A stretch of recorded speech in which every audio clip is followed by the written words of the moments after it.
Dairy have amino acids tryptophan and tyrosine.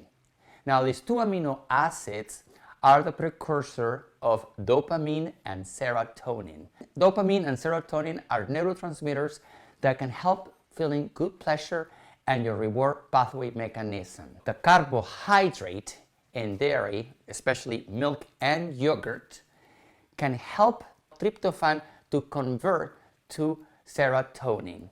Now, serotonin and dopamine regulates your mood, your sleep, and emotions, my friends. I created now a cottage cheese bowl.